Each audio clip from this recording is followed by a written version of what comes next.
बिस्मिल्लाहिर्रहमानिर्रहीम। बच्चों, हमने नाइन्थ क्लास की मैथ स्टार्ट की हुई थी उर्दू मीडियम, और मैंने ना आप लोगों को नाइन्थ क्लास की जितनी मैथ आपको समझनी चाहिए थी ना, वो मैंने सभी अपने यूट्यूब चैनल के ऊपर ना कंप्लीट करवाई हुई है। और इसके बाद मैंने ना ये अहम तरीफ़ें स्टार्ट करवाई हुई हैं नाइन्थ क्लास की मैथ की। और मैंने चैप्टर नंबर 1 से लेकर चैप्टर नंबर 7 तक आप लोगों को बता भी दिया भी ये अहम अहम तरीफ़ें हैं मैथ की, और ये तरीफ़ें आप लोगों ने लाजमी तैयार करनी है। और ये जो सी तरीफ़ें ना, ये बार बार पेपरों में आई हुई हैं काफ़ी बार। और आज हम करेंगे चैप्टर नंबर 8 से लेकर चैप्टर नंबर 17 तक जितनी भी चैप्टर की ये अहम अहम तरीफ़ें ना, ये आप लोगों ने लाजमी तैयार करनी है। और ये वो तरीफ़ें हैं जो काफ़ी बार पेपरों में आ चुकी हैं, लाजमी तैयार करिएगा। तो बच्चों, हमारे पास है तरीफ़ नंबर 1, ग्राफ के स्केल से क्या मुराद है। यानी स्केल एक अददी निज़ाम है जो कि ग्राफ पर एक्सिस को ज़ाहिर करने के लिए इस्तेमाल किया जाता है। तो बच्चों, ये चैप्टर नंबर 8 की वेरी वेरी इंपॉर्टेंट है तरीफ़, ये लाजमी तैयार करिएगा। इसके बाद आ गई हमारे पास अबसीसा और आर्डिनेट में क्या फ़र्क है। यानी हमने अबसीसा, आपको ये पता होना चाहिए, ये जो सा पॉइंट है ना हमारे पास, इस पॉइंट के अंदर ये जो सी एक्स की वैल्यू ना, ये कहलाती है अबसीसा। और ये जो सी वाई की वैल्यू है, ये हमारे पास कहलाती है आर्डिनेट। यानी ये वाली एक्स की वैल्यू अबसीसा के बराबर है, और वाई की वैल्यू जो सी ये वाई है ना, ये कहलाता है आर्डिनेट। तो बच्चों, ये भी आप लोगों ने अच्छी तरह, आप लोगों को इनका फ़र्क का पता होना चाहिए। नुक्ता पी एक्स और वाई में एक्स को अबसीसा कहा जाता है और वाई को आर्डिनेट कहा जाता है। तो बच्चों, ये भी काफ़ी बार पेपरों में आ चुकी, ये भी तरीफ़ अच्छी तरह याद कर लीजिएगा। इसके बाद आ गया मब्बा। मब्बा की तरीफ़ करें। तो बच्चों, सबसे पहले आपको मब्बा का पता होना चाहिए। जिस तरह ये हमारे पास एक्स वाई प्लेन सिस्टम है ना, ये जो जहाँ पर एक्स और वाई एक्सिस आपस में मिलते हैं ना, इस पॉइंट का नाम होता है मब्बा। और मब्बा का मतलब मरकज़ भी कह सकते हैं, ओरिजिन। तो बच्चों, ये भी तरीफ़ काफ़ी बार पेपरों में आ चुकी है, लाजमी तैयार करिएगा। मस्तवी के बाहम अमूदी खतूत के मुश्तरक नुक्ता। यानी ये हमारे पास क्या खतूत कहलाते हैं, अमूदी खतूत। और इस अमूदी का जो सा ना, अमूदी खतूत का जो सा ये मुश्तरक नुक्ता है, ये कहलाता है मब्बा। तो बच्चों, ये भी तरीफ़ काफ़ी बार पेपरों में आ चुकी है। इसके बाद आ गई हमारे पास कारतीसी मस्तवी से क्या मुराद है। ऐसी मस्तवी जो सेट, यानी इस तरह का हमारे पास एक रिलेशन हो ना, आर ज़रबे आर, और इसके अंदर ये इसका एक रिलेशन का जोड़ा दिया गया है कि मरातब जोड़ों और कारतीसी मस्तवी के निकात के दरमियान 1 - 1 का ताल्लुक़ कायम रखती है। तो बच्चों, ये क्या कहलाती है, हमारे पास कारतीसी मस्तवी कहलाती है। यानी ये हमारे पास एक रिलेशन है, इस रिलेशन का ये जो सा पॉइंट है ना, अगर इस पॉइंट के अंदर रिलेशन हो हमारे पास 1 - 1 का, इस तरह का कोई ताल्लुक़ कायम करे कारतीसी मस्तवी के अंदर, मरतब जोड़ा, तो बच्चों ये हमारे पास कहलाता है कारतीसी मस्तवी। ये भी तरीफ़ काफ़ी बार पेपरों में आ चुकी है। इसके बाद आ गया चैप्टर नंबर 9। चैप्टर नंबर 9 के अंदर आप लोगों ने बताना है कोऑर्डिनेट ज्योमेट्री की तरीफ़ करें। यानी आप लोगों ने बताना है भी कोऑर्डिनेट ज्योमेट्री क्या चीज़ है। तो कोऑर्डिनेट ज्योमेट्री का मतलब है कारतीसी मस्तवी में जियोमेट्रिकली इश्काल का मताला करना। यानी जब भी हम कारतीसी, ये कहलाती है कारतीसी, इसको कहते हैं कारतीसी, एक्स वाई प्लेन सिस्टम को, ये जो सा सिस्टम है ना, ये कहलाता है कारतीसी मस्तवी। तो इस कारतीसी मस्तवी के अंदर अगर हम जियोमेट्रिकल इश्काल का मताला करेंगे, यानी जब भी हम यहाँ पर इस मस्तवी के अंदर कोई मसल्लस बनाएंगे या कोई भी इश्काल बनाएंगे ना, इश्काल का मताला करेंगे, तो वो हमारे पास कहलाएगा कोऑर्डिनेट ज्योमेट्री की तरीफ़। तो बच्चों ये भी तारीफ़ आप लोगों ने लाजमी तैयार कर लेनी है। इसके बाद आ गई हमारे पास मरबे की तारीफ़। एक 4 अज़ला पर मुश्तमिल बंद शक्ल जिसके तमाम अज़ला की लंबाइयाँ बराबर हों वो और ज़ाविये भी बराबर हो। तो बच्चों आपको मरबे की पता होना चाहिए। मरबे की एक ख़ास बात ये इसकी ना, ये चारों अज़ला क्या होते हैं, एक दूसरे के बराबर। अगर ये वाला ज़िला 4 है तो ये भी ज़िला 4 है, ये भी ज़िला 4 है, ये भी ज़िला 4 है। यानी एक 4 अज़ला पर मुश्तमिल, ये 4 अज़ला पर मुश्तमिल होती है मरबे की शक्ल, और जिसके तमाम अज़ला की लंबाइयाँ, इसके तमाम अज़ला की लंबाइयाँ और ये एंगल भी क्या होते हैं, एक दूसरे के बराबर। तो ये हमारे पास कहलाती है मरबा। तो बच्चों ये त्रि भी आप लोगों ने अच्छी तरह याद कर लेनी है। इसके बाद आ गई हमारे पास मसावियुल अज़ला मसल्लस। मसावी का मतलब होता है बराबर। ऐसी मसल्लस जिसके तमाम अज़ला की लंबाइयाँ क्या हों, बराबर। तो बच्चों अगर ये वाली, ये हमारे पास क्या है, एक मसावियुल अज़ला मसल्लस है जिसकी तीनों साइडें क्या हैं, एक दूसरे के बराबर हैं। यानी जिन ऐसी मसल्लस जिसके तीनों अज़ला क्या हों, बराबर, तो वो हमारे पास कहलाती है मसावियुल अज़ला मसल्लस। ये त्रि भी आप लोगों ने अच्छी तरह याद कर लेनी है। इसके बाद आ गई हमारे पास कैमतुल ज़ाविया मसल्लस की तारीफ़। ऐसी मसल्लस जिसका एक ज़ाविया 90 डिग्री का हो। यानी कैमतुल ज़ाविया मसल्लस एक ऐसी मसल्लस होती है जिसका एक ज़ाविया ना हमारे पास 90 डिग्री का होता है, तो वही तो हमारे पास कहलाती है कैमतुल ज़ाविया मसल्लस। तो बच्चों ये त्रि भी आप लोगों ने अच्छी तरह याद कर लेनी है। और ये काफ़ी बार बच्चों मैं जितनी भी आप लोगों को तारीफ़ें करवा रहा हूँ ना, तो मैंने चैप्टर नंबर 1 से लेकर चैप्टर नंबर 7 तक बताई, वो भी तारीफ़ें सारी वेरी इंपॉर्टेंट हैं और वो तारीफ़ें काफ़ी बार पेपरों में आई हुई हैं। जितनी भी आप लोगों को मैं ये तारीफ़ें करवा रहा हूँ ना, ये सारी इम्पोर्टेंट हैं और काफ़ी बार पेपरों में आ चुकी है। लाजमी तैयार करिएगा मैथ में अगर आप लोगों ने अच्छे नंबर लेने हैं तो बच्चे इसके बाद आ गई हमारे पास हम ख़त नकात और गैर हम ख़त नकात की तारीफ़ करनी है। हम ख़त नकात 2 या 2 से ज़्यादा नकात अगर एक ही ख़त पर वाक़या हों वो हम ख़त नकात कहलाते हैं। यानी ये हमारे पास एक ख़त है, ख़त का मतलब होता है लाइन। लाइन को इस तरफ भी बढ़ाया जा सकता है और इस तरफ भी बढ़ाया जा सकता है। इसकी इस लाइन के ऊपर जितने भी निकात क्या हों, वाक़या हों, मौजूद हों इस लाइन के ऊपर, वो सभी निकात क्या कहलाएंगे, हम ख़त निकात। बच्चों ये भी तारीफ़ आप लोगों ने अच्छी तरह याद कर लेनी है। इसके बाद आ गई गैर हम ख़त निकात की तारीफ़। 2 या 2 से ज़्यादा निकात अगर एक ही ख़त पर वाक़या ना हो, यानी एक हमारे पास पॉइंट यहाँ पर है, एक नुक्ता यहाँ पर है, एक नुक्ता यहाँ पर है, तो लिहाजा ये एक ख़त के ऊपर मौजूद नहीं है, तो लिहाजा ये क्या निकात कहलाएंगे, गैर हम ख़त निकात। तो बच्चों ये तारीफ़ भी आप लोगों ने अच्छी तरह याद कर लेनी है। मसावियुल साकलीन मसल्लस यानी एसोसोलिस ट्राइएंगल। तो बच्चों ये एक ऐसी मसल्लस जिसके 2 अज़ला बराबर हों और एक ज़िला मुख्तलिफ हो, तो ये मसावियुल साकलीन मसल्लस कहलाती है। यानी मसावियुल साकलीन एक ऐसी मसल्लस होती है जिसके 2 अज़ला क्या हों, बराबर, और तीसरा ज़िला क्या हो, मुख्तलिफ। यानी ऐसी मसल्लस जिसके 2 अज़ला क्या हो, बराबर, तो वो हमारे पास क्या कहलाती है, मसावियुल साकलीन मसल्लस। और बच्चों ये भी तारीफ़ आप लोगों ने लाजमी तैयार कर लेनी है। इसके बाद आ गई हमारे पास मुख्तलिफ अज़ला मसल्लस की तारीफ़ करें, यानी मुख्तलिफ अज़ला वाली मसल्लस। मुख्तलिफ का मतलब क्या होता है, डिफरेंट, अलहदा, यानी हमारे पास कोई 2-3 मसल्लसें हो ना, उनकी वो अलहदा क्या हो, मुख्तलिफ साइड होती हैं। यानी एक मसल्लस की एक साइड 15 है, दूसरी साइड 10 है और तीसरी साइड 3 है, यानी इनके तीनों अज़ला क्या हैं, एक दूसरे के डिफरेंट हैं। तो बच्चों ये कहलाती है मुख्तलिफ अज़ला मसल्लस। यानी ऐसी मसल्लस जिसके तमाम अज़ला की लंबाइयाँ क्या हों, मुख्तलिफ हों, तो वो क्या कहलाएगी, मुख्तलिफ अज़ला मसल्लस। तो बच्चों इसके बाद आपने मसल्लस की तारीफ़ करनी है, ये भी काफ़ी बार पेपरों में आ चुकी है। मस्तवी में मसल्लस एक ऐसी बंद शक्ल है जो 3 गैर हम ख़त निकात को मिलाने से बनती है।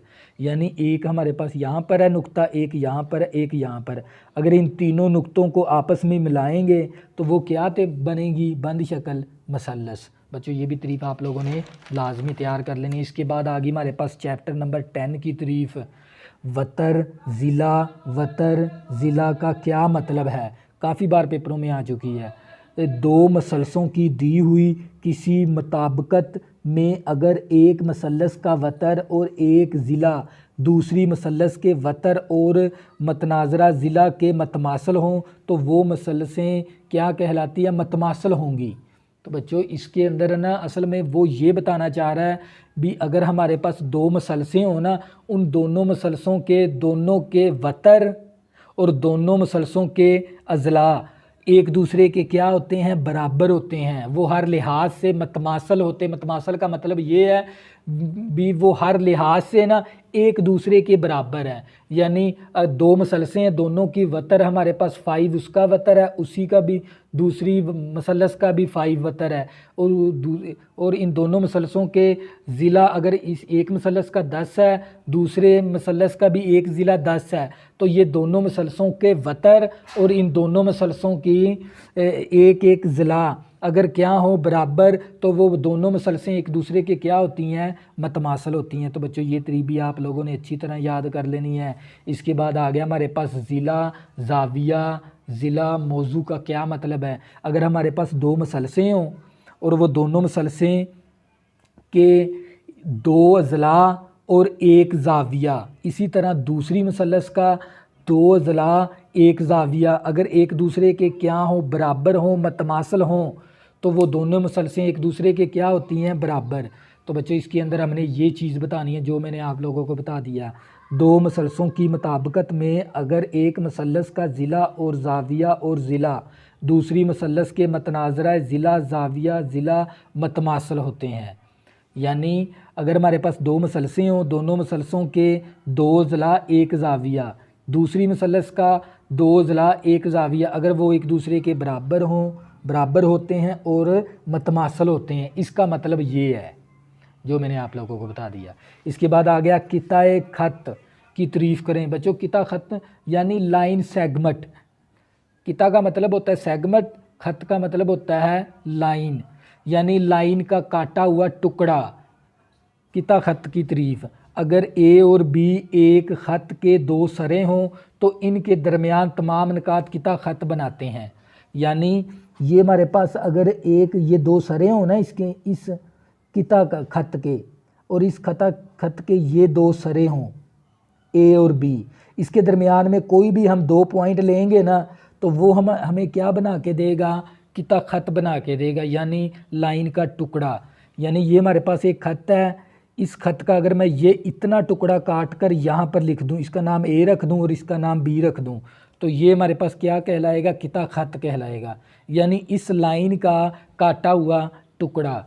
तो अगर बच्चों आपने इसकी तारीफ़ इस तरह लिख देनी, अगर ए और बी एक ख़त के दो सरे हों तो इनके दरमियान तमाम निकात किता ख़त बनाते हैं। तो बच्चों ये भी तारीफ़ काफ़ी बार पेपरों में आ चुकी है, लाजमी तैयार करिएगा।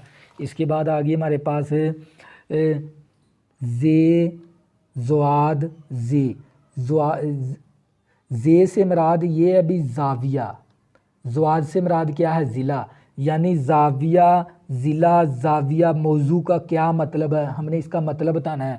अगर हमारे पास क्या हो, दो मसलसें हों, उन दोनों मसलसों के दो ज़ाविये और एक ज़िला, इसी तरह दूसरी मसलस के दो ज़ाविये और एक ज़िला अगर वो एक दूसरे के क्या होते हैं, मतमासल होते हैं, बराबर होते हैं, ये चीज़ हमने लिखनी है यहाँ पर। दो मसलसों की किसी मुताबिकत में अगर एक मसलस का एक ज़िला और कोई दो ज़ाविये दूसरी मसलस के मतनाज़रा ज़िला और ज़ावियों के मतमासल हों तो वो मसलसें आपस में क्या होती हैं, मतमासल होती हैं।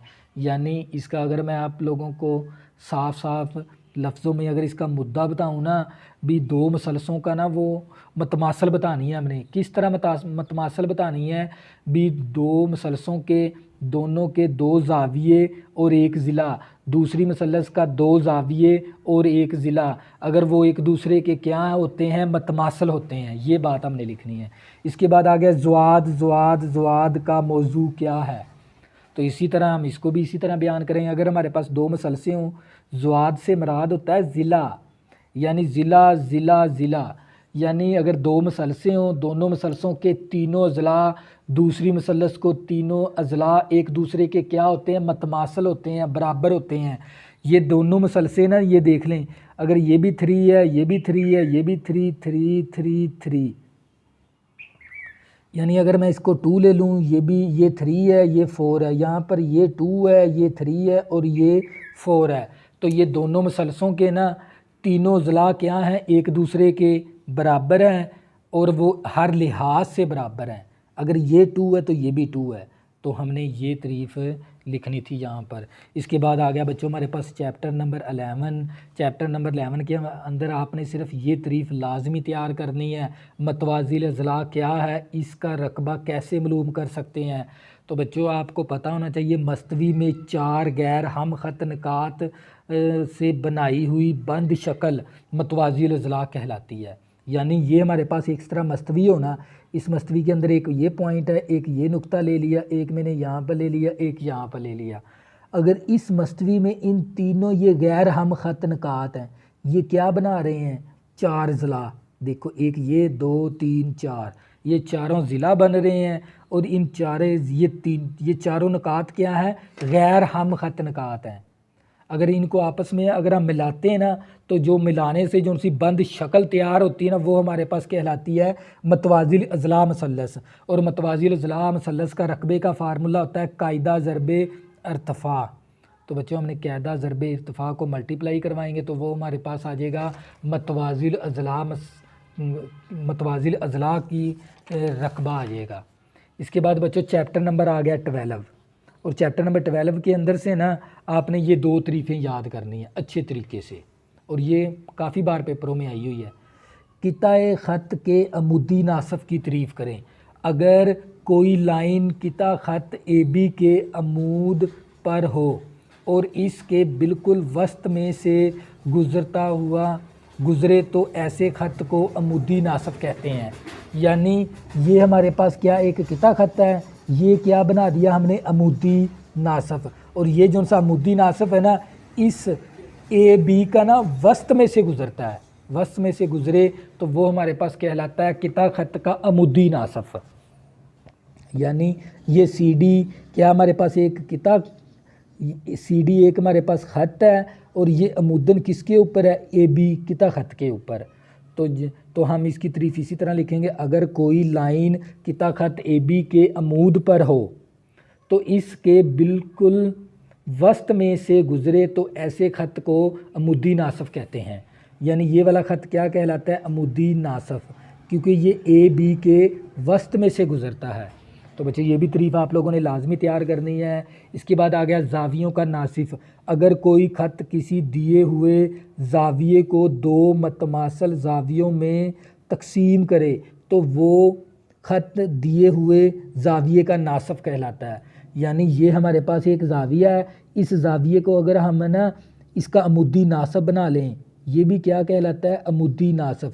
लेकिन ये ज़ाविये का मुद्दी नासफ़ है, तो ये मुद्दी नासफ़ इस ज़ाविये को ना उसने 2 बराबर हिस्सों में तकसीम करवा दिया, तो इसी को कहते हैं ज़ाविये का अमुदी, ज़ाविये का नासिफ़। तो बच्चों ये भी तारीफ़ काफ़ी बार पेपरों में आ चुकी लाजमी। और चैप्टर नंबर 13 में से तारीफ़ नहीं आएगी बल्कि शॉर्ट क्वेश्चन आएंगे इसके, ठीक है ना। इसके बाद आ गया चैप्टर नंबर 14 निस्बत। अगर A निस्बत, ये जो जिसे 2 टिमकने हैं ना, इन टिमकनों का मतलब होता है निस्बत। A निस्बत B को हम लिख सकते हैं A/B। 2 एक जैसी मकदारें A और B निस्बत के रकान कहलाते हैं। यानी ये जो सा A और B है ना, ये निस्बत के क्या है, रकान है, और इसके अंदर ये 2 टुमकने डाल देंगे तो ये क्या कहलाएगी, निस्बत। इसके बाद आ गया तनासब। 2 निस्बतों के दरमियान बराबरी के ताल्लुक़ को तनासब कहते हैं। ये देख लें, A निस्बत B है, इस तरफ C निस्बत D है, और इसके दरमियान में क्या है, बराबरी की अलामत। बराबरी की अलामत को क्या कहते हैं, तनासब। इस तरह की शक्ल को ना तनासब कहते हैं। तो मकदारें क्या हैं, ये A B C D तनासब में होंगी।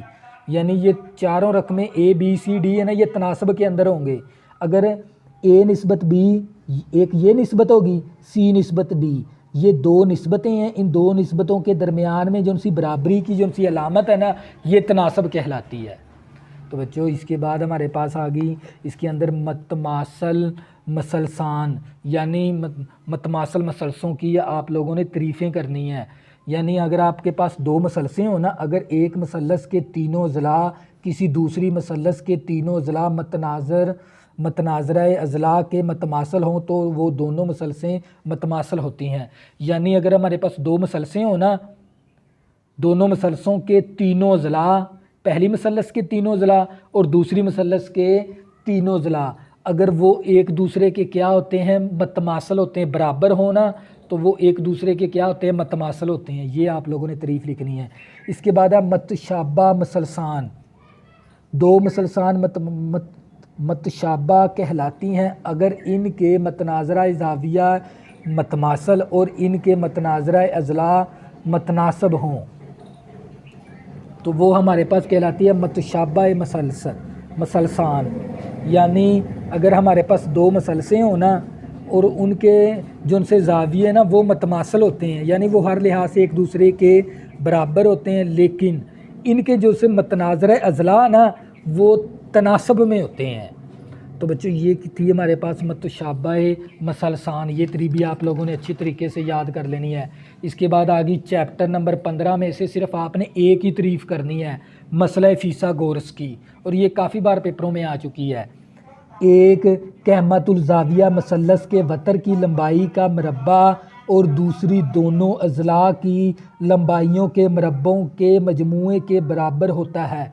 यानी इस वितर का स्केयर और ये दो अज़ला, कायदा का स्केयर और अमूद का स्केयर, यानी ये अमूद है और ये वतर है हमारे पास और ये कायदा कहलाता है। यानी अगर हम वतर का स्केयर, इन दोनों का जो सा ना मजमूए का स्केयर इस वतर के स्केयर के बराबर होता है। ये तरीफ़ आपने लिखनी और ये फार्मूला लिखना है। इसके बाद आ गई हमारे पास चैप्टर नंबर 16, और चैप्टर नंबर 16 की ना आपने ये तरीफ़ अच्छी तरह से तैयार कर लेनी है। मुस्ततीली इलाके की तरीफ़ करें। किसी मुस्ततील और इसके अंदरूना के यूनियन को मुस्ततीली इलाका कहते हैं। यानी मुस्ततील के अंदर ये हमारे पास है ना एक मुस्ततील है, इसका अंदरूना जो सा ये वाला इलाका ना ये मुस्ततील कहलाता है। इसके बाद आ गया शक्ल के रकबे की तारीफ़ करें। शक्ल की, किसी खुली शक्ल को खतूत की मदद से बंद करना और शक्ल का वो रकबा कहलाता है। यानी एक खतूत हमारे पास ये है और एक खतूत हमारे पास ये है और इसी तरह एक खतूत ये हमारे पास, इन तीनों खतूत के साथ हमने ना इनको बंद करवा दिया, तो ये बंद शक्ल का जो सा ये वाला अंदर वाला अंदरूना ना ये शक्ल का रकबा कहलाएगा। तो बच्चों ये थी हमारे पास शक्ल के रकबे की तारीफ़। इसके बाद आ गया मसलस का अंदरूना की तारीफ़ करें। मस्तवी के ऐसे तमाम निकात का सेट जो किसी मसलस के अंदर हो वो मसलस का अंदरूना कहलाता है। यानी ये हमारे पास एक मसलस है ना, इस मसलस के अंदर ये तमाम निकात का जो सा सेट है ना, ये निकात का जो सा सेट है ये हमारे पास कहलाता है मसलस का अंदरूना। इसके बाद आपने करनी है मसलसी रकबे की तारीफ़। ये भी काफ़ी बार पेपरों में आ चुकी है बच्चों, ये काफ़ी बार पेपरों में आ चुकी है, ये भी लाजमी तैयार करिएगा। मसलसी इलाके के रकबे को मसलसी रकबा कहते हैं। यानी जो मसलस के अंदर जो सा है ना इलाका का जो सा रकबा, तो यही मसलसी रकबा कहलाता है। और मसलसी रकबे का जो सा फार्मूला होता है अर्तफ़ा ज़रबे कायदा ओवर 2। ये फार्मूला भी लाजमी आपने तैयार करना है। इसके बाद आ गया मसलस का इर्तफ़ा। मसलस के एक ज़िले पर उसके मुतमकाबला कोने से गिराए गए अमूद की लंबाई को मसलस का इर्तफ़ा कहते हैं। यानी ये हमारे पास एक मसलस है, इस मसलस के ऊपर ना इस तरह अगर हम अमूद गिरा दें, इर्तफ़ा अगर मैं गिरा दूं इसके ऊपर, तो ये हमारे पास क्या बन जाएगा, मसलस का इर्तफ़ा, मसलस का इर्तफ़ा कहलाएगा। तो इसके बाद आगे बच्चों हमारे पास चैप्टर नंबर 17, और ये चैप्टर नंबर 17 की ना ये वेरी इंपॉर्टेंट तारीफ़ें हैं और ये काफ़ी बार पेपरों में आ चुकी हैं, ये लाजमी तैयार करिएगा। अंदरूनी मरकज़ की तारीफ़ करें। किसी मसल्लस के अंदरूनी ज़ावियों के नासफ जिस नुक्ते पर मिलते हैं, इस मसल्लस का महवर अंदरूनी मरकज़ कहलाता है। यानी बच्चों हमारे पास ये एक मसल्लस हो, इस मसल्लस के जो उनसे ये ज़ाविया और इस मसल्लस का ये ज़ाविया, इस मसल्लस का ये ज़ाविया, यानी ज़ावियों के नासिफ, इस ज़ाविये का नासिफ, इस ज़ाविये का, इस जिस नुक्ते पर मिलते हैं ना, वो नुक्ता कहलाता है अंदरूनी मरकज़। इसके बाद आ गया बच्चों हमारे पास मुहासरा मरकज़ से क्या मुराद है, यानी सरकम सेंटर। वो इस तरह भी पूछ सकता है सरकम सेंटर से क्या मुराद है, या वो पूछ लेगा मुहासरा मरकज़ की तारीफ़ करें। किसी मसल्लस के तीनों अज़ला के अमूदी नासफ हम नुक्ता होते हैं और इस नुक्ते को मसल्लस का मुहासरा मरकज़ कहते हैं। यानी ये हमारे पास एक मसल्लस हो, इस मसल्लस का अगर मैं ये वाला अमूदी नासफ ले लूँ और इसी तरह इस मसल्लस का मैं अमूदी नासफ ले लूँ, अज़ला का अमूदी नासफ, इसी तरह इस मसल्लस का मैं अज़ला का अमूदी नासफ ले लूँ, तो ये तीनों अमूदी नासफ जहाँ पर ये मिलते हैं ना, ये वाला जो उनका नुक्ता है ना, ये कहलाता है सरकम सेंटर। यानी ये सरकम सेंटर कहलाता है, सर्कल का सेंटर कहलाता है। तो बच्चों ये भी तारीफ़ आप लोगों ने लाजमी तैयार करनी है। इसके बाद आ गया सेंट्राइड, और इसको मसल्लस के मरकज़ नमा भी कहते हैं। यानी सेंट्राइड और मसल्लस के मरकज़ नमा, इस तरह वो पूछ सकता है, या वो सेंट्राइड पूछ लेगा या वो मसल्लस के मरकज़ नमा पूछ लेगा। किसी मसल्लस के तीनों ज़िला के वस्तानिया हम नुक्ता होते हैं और इस नुक्ते को मसल्लस का मरकज़ नुमा कहते हैं, यानी सेंट्राइड कहते हैं। अगर मैं आपको बताऊं ना, ये हमारे पास एक मसल्लस हो, इस मसल्लस का ये अमूदी नासफ, इस मसल्लस का इस तरह पहले अमूदी नासफ बनाने हैं आप लोगों ने, मसल्लस के अज़ला के अमूदी नासफ इस तरह। फिर इसके बाद है ना आपने ये ए है, इसको आप बी मान लें, इस कोने का नाम सी है। ये मैंने सबसे पहले तीनों अज़ला के क्या बनाए, अमूदी नासिफ, और इस अमूदी नासिफ है ना, ये इस पॉइंट इस ए को इसके साथ मिला देंगे, ये वस्तानियाँ होते हैं, और इसी तरह इस पॉइंट को इस पॉइंट के साथ मिला देंगे और इसको इस पॉइंट को इसके साथ मिला देंगे। तो ये हमारे पास कहलाते हैं ज़ावियों के वस्तानिया। और वस्तानिए का जहाँ पर ये तीनों नुक्ते वस्तानिए के जहाँ पर मिलते हैं, वो जो सा पॉइंट है ना मरकज़, वो कहलाता है सेंट्राइड, और इसको मसल्लस का मरकज़ नुमा भी कहते हैं। तो बच्चों इसके बाद आ गई अमूदी मरकज़ की तारीफ़, और इसको कहते हैं अर्थो सेंटर। या वो पूछ लेगा भी अर्थो सेंटर की तारीफ़ करें, या वो पूछ लेगा अमूदी मरकज़ की तारीफ़ करें। तो बच्चों सबसे पहले आपको ये तारीफ़ अच्छी तरह आप लोगों ने याद कर लेनी है। किसी मसल्लस के तीनों अमूद हम नुक्ता होते हैं और इस नुक्ते को मसल्लस का अमूदी मरकज़ कहते हैं। यानी ये हमारे पास एक क्या हो, हमारे पास मसल्लस, इस मसल्लस का ये अमूद बना लिया, इस मसल्लस का ये अमूद बना लिया, ये अमूद बना लिया। यानी इस मसल्लस का हमने ना अमूद, जहाँ पर ये अमूद तीनों अमूद मिलते हैं, ये जो सा नुक्ता ना, ये कहलाता है अमूदी मरकज़। यहाँ पर तीनों मसल्लस, यानी एक मसल्लस के तीनों अमूद जहाँ पर हम नुक्ता होते हैं, यहाँ पर तीनों अमूद मिलते हैं ना मसल्लस के, वो नुक्ता कहलाता है अमूदी मरकज़, और इसको अर्थो सेंटर भी कहते हैं। इसके बाद आ गया हम नुक्ता, पॉइंट ऑफ कंकरेंसी, यानी हम नुक्ता अगर तीन या तीन से ज़ायद खतूत की शुआएं या कितात ख़त एक दूसरे को एक ही नुक्ते पर किता करें, तो वो क्या कहलाते हैं, हम नुक्ता। तो यानी वो कंकरेंसी पॉइंट भी कहलाता है। ये लाइन है, एक खतूत ये है, एक खतूत ये है, और एक खतूत हमारे पास ये है। ये तीन खतूत हैं, तीन या तीन से ज़ायद, जहाँ पर ये तीनों ख़त मिलते हैं ना, वो नुक्ता कहलाता है कंकरेंसी, पॉइंट ऑफ कंकरेंसी, यानी हम नुक्ता। तो बच्चों मैंने आप लोगों को चैप्टर नंबर 1 से लेकर चैप्टर नंबर 17 तक आप लोगों को वो तरीफ़ें करवा दी जो काफ़ी बार पेपरों में आई हुई हैं, और ये तरीफ़ें आप लोगों ने लाजमी तैयार करनी है। तो बच्चों, अगर आपने अभी तक मेरे चैनल को सब्सक्राइब नहीं किया, प्लीज़ इसको सब्सक्राइब कर लें ताकि आने वाली न्यू वीडियो आपको आसानी के साथ मिल सकें। अल्लाह हाफ़िज़, दुआ में ज़रूर याद रखना।